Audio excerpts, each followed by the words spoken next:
الروايه الغربيه واثرها في المجتمع ولا ان اخذته الروايه العربيه؟ لا، الروايه العربيه في ظني انها اخذت المجتمع الى الامام كثيرا لسبب، لانه يعني كثير من الافكار او حتى الدعوات الجديده او الالتفات الى جوانب كثيره يعني لم يكن ربما يفكر فيها الانسان العربي، او ربما لم يجد امكانيه للتعبير عنها، وجد التعبير عنها في الروايه. وده واضح الحقيقه في حاجه يجب الا تغيب عن الذهن، انه في اخر في العقود الثلاثه الاخيره او في الربع القرن الاخير اصبحت الروايه النوع الادبي الاول في الثقافه العربيه، ليس من حيث الانتاج فقط ولكن من حيث التلقي. والدليل على كده وبصرف النظر عن مستوى الاعمال التي تتلقى، انا هنا لا اقول ان هذه روايه جيده او غير جيده، لكن اقول ان تطبع روايه 10 و20 و30 مره، طب هي بتطبع ازاي 30 مره؟ الا اذا كانت الناس بتقرا. فبالتالي في تلقي، يعني في حاله تلقي يعني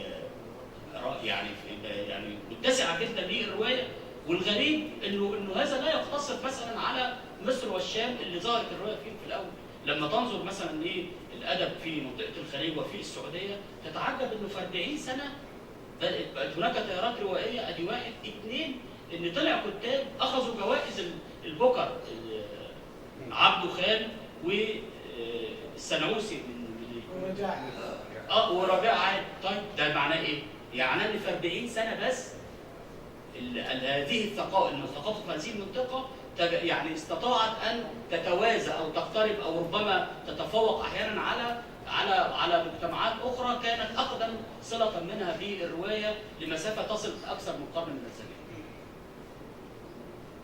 فمجرد التلقي، ما هو ده تاثير، ما هو الناس اصل خلي بالك، الولد او البنت في المدرسه لما بيقرا حاجه بيقراها وهو مضطر، الاستاذ قال عشان الامتحان او غيره، انما عمره لن يذهب الى قراءه عمل ادبي الا اذا وجد فيه شيء امتعه او احبه فيبدا يقرا. اين الروايه العربيه بعد؟ لا، الروايه العربيه والمصريه بعد نجيب محفوظ موجوده طبعا، وبتصل الحقيقه لمناطق كثيره جدا من الخبرات الانسانيه والاجتماعيه والحياتيه، وهناك حركه تقريبا لا تتوقف من التجريد في الاساليب وفي الاشكال الروائيه. يجب ان نتجاوز النقد من اجل النقد الى ما قام به نقد المجتمع. لا، ده حقيقي، والكلام عن كيف يتلقى نوع ادبي هو في اصله اجابه عن كيف كان العمل الادبي ذا وظيفه او ذا وظائف في الواقع الذي انتج فيه بالدرجه الاولى. الاستاذ محمد الويس سالني عن كيف ترى اثر الروايه الاندلسيه في التراث. قصدك حي بن يقظان يعني؟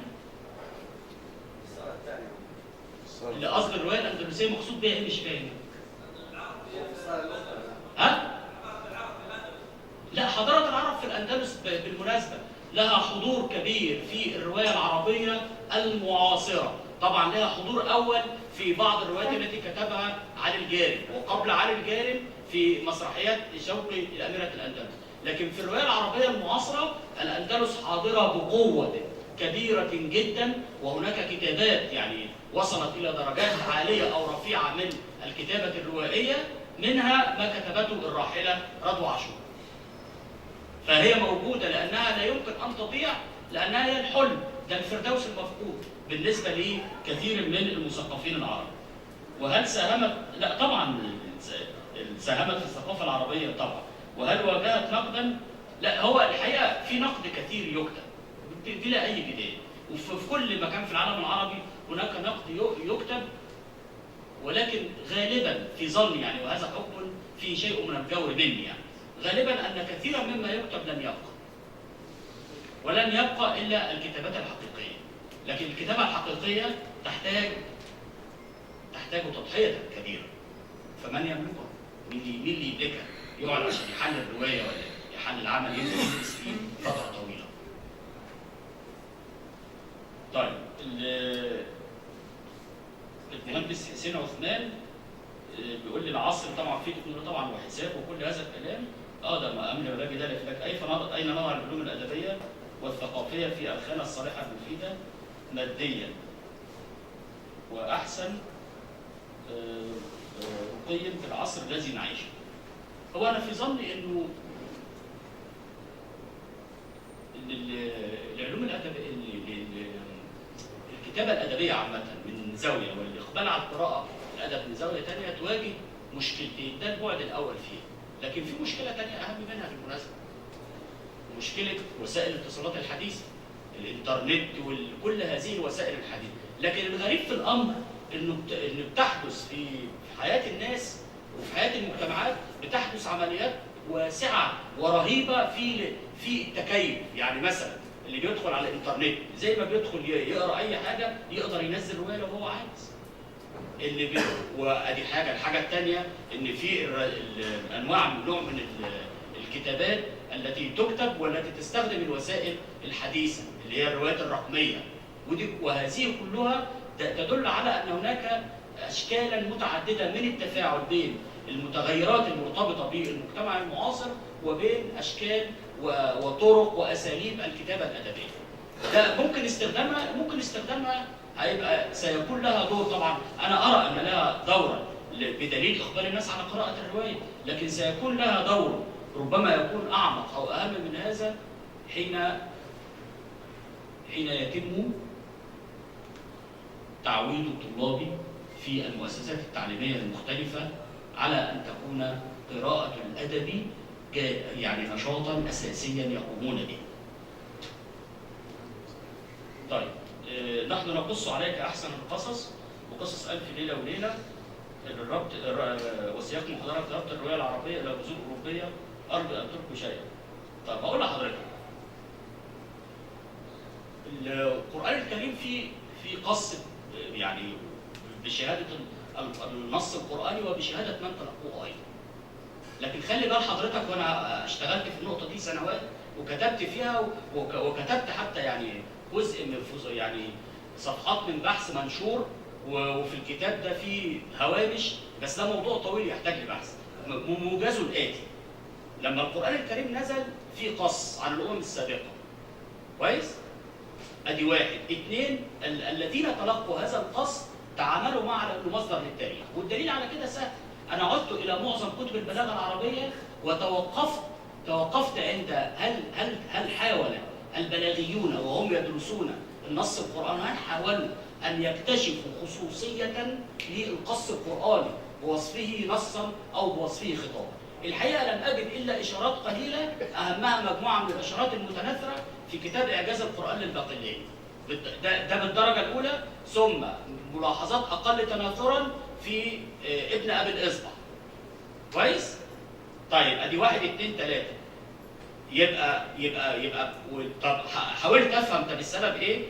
تصورت ان في علاقه ما بين انه تلقي القصه القراني بهذه الكيفيه، وبين انه ان العربي حين نظر الى الانواع التي ابدعها الناس سواء كانت كتابيه او شفهيه لم يعنى بان يضع القص في اطاره، ولذلك لم يتغير تلقي القص، او بمعنى ان ابحث عن كيفيه القص في قصص القران الكريم الا في العصر الحديث.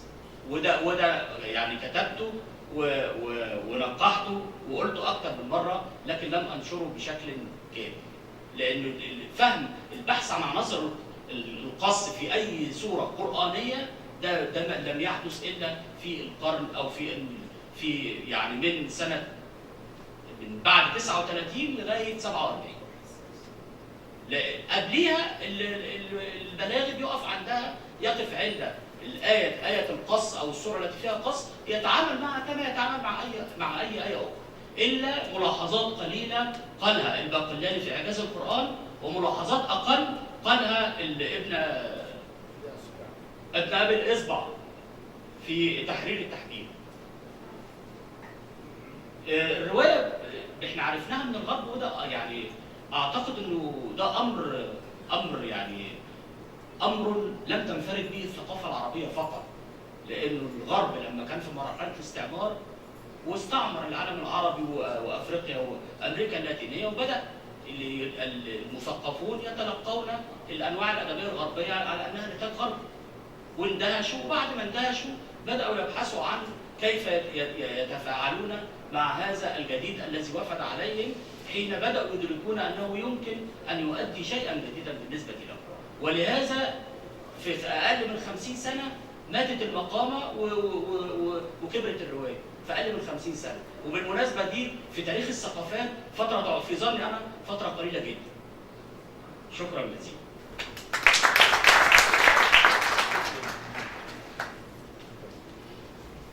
نعتذر عن بقيه المشاركات والمداخلات.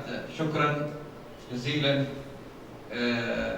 الدكتور سامي سليمان على هذه الورقه العميقه والتي اوضحت كثير من الاشياء حول تلقي الروايه قبل 150 عاما تقريبا.